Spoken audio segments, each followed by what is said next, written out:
the North America, Missouri section of the zoo. We have all native animals to North America, which includes bears, cougar, wolf, Mexican wolf, deer, turkey, otter, bobcat, eagle. My name is Josh Wisdom. What I do for the Department of Conservation is I'm a wildlife damage biologist. I'm different from other employees that work for the Department of Conservation in that there's only about 6 of us through the whole state. We're kind of tied to each region, but specifically I help the public with problems associated with wildlife. Both of our bears are rescued from, one bear is rescued from Missouri, the other bear is rescued from Oklahoma. They are orphans. We don't know a whole lot about their stories other than they were too little to take care of themselves and they would not survive in the wild, so they came to an AZA facility so that they could be a part of conservation efforts.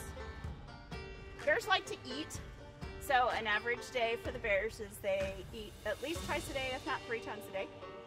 We scatter their food in their yards, so they have to search for food, so they have to investigate and look for it. They may have to dig it up, they may have to climb a tree to get it. We just try to make it a lot more challenging for them than to just sit and eat out of the bowl. They're just an animal that is trying to gain weight for the winter. They're trying to raise offspring, and they're just trying to go out there and live their life. They're basically just a stomach that's learned to fill itself up and move itself around. That's the best thing you should know about bears. I basically just learned how much a bear needs to sustain itself and keep the amount of weight that it needs for hibernation and everything.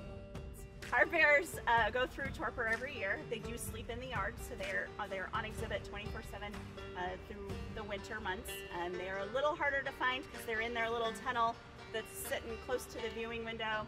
They both go in the same tunnel, and they tend to sleep late December or early January because our weather is really weird till mid-March. We check on them daily, but they don't really eat, they don't really drink, they don't really walk around the exhibit. But they are there and they're out where public can see them, but they still go through those natural habits. Torpor and hibernation. It's kind of splitting hairs. It kind of depends on your definition. So black bears are not true hibernators, as they say. A lot of species will do torpor, and so instead of being a complete shutdown, going dormant of the animal, torpor is really just like a slowing down, almost like just being lethargic.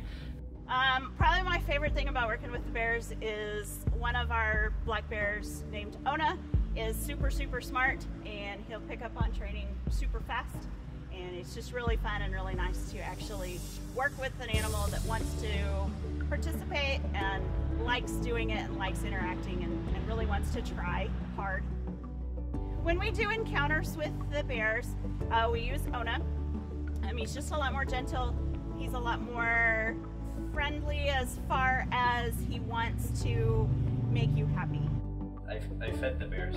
Yeah. It was a little nerve-wracking. I thought it was gonna be just a little funny, treat, but then once you lock in its eyes and you can see the teeth, you're like, okay, it's an animal for sure. Yeah.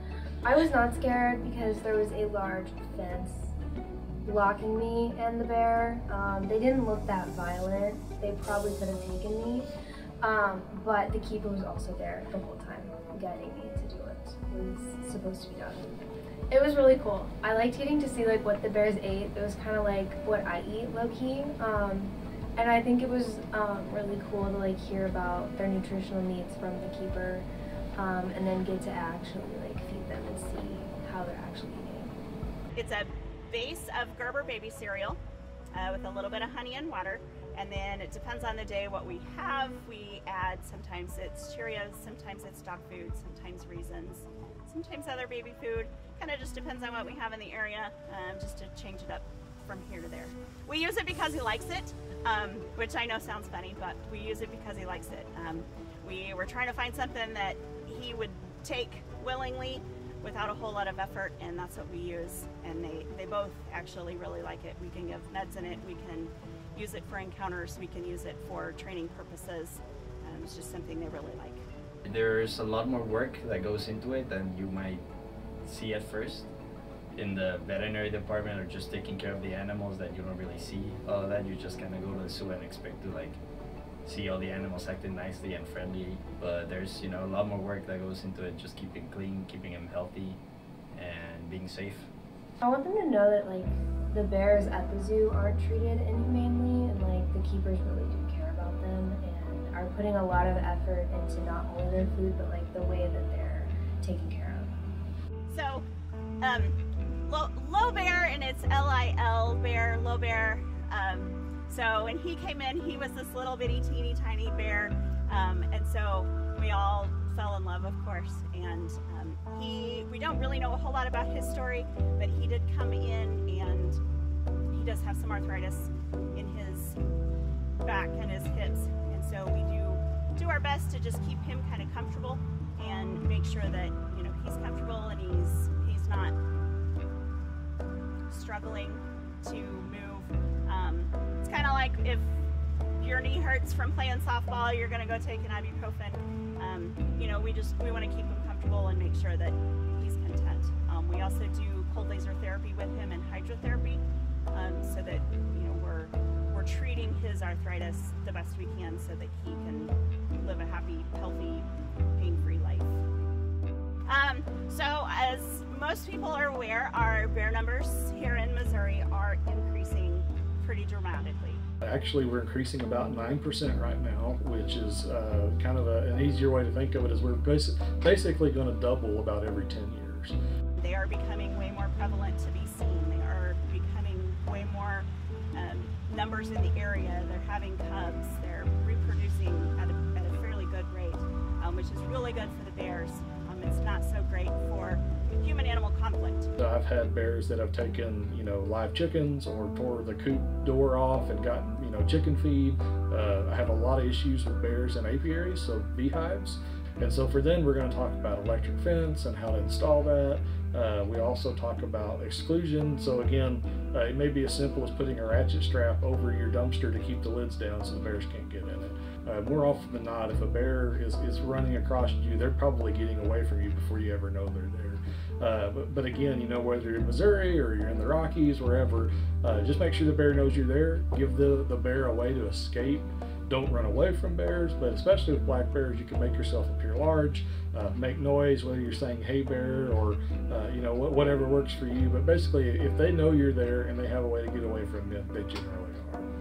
The best thing that you can do is keep your trash put up, keep your bird feeders put up, especially at night. Bears are going to be out going through garbage and trash, and, you know, we don't want to encourage them to have a conflict with humans. The bear is basically a big raccoon, and so I think people are more familiar with that. So you've probably had raccoons that have maybe gotten on your porch at night or gotten into your trash can or bird feeders, things like that.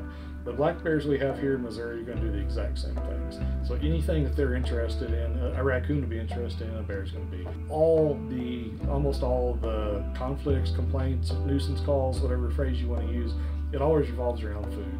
Myths about black bears. Black bears are not the big carnivore attack and eat you animal that they're portrayed in Disney movies. Most people think Winnie the Pooh, or they think of like the scene from The Revenant where he's getting eaten by a grizzly bear. The truth lies somewhere in the middle. You know, again, black bears, they're not fuzzy people. They don't want to be our friends. They're also not man-eating monsters. Same with wolves.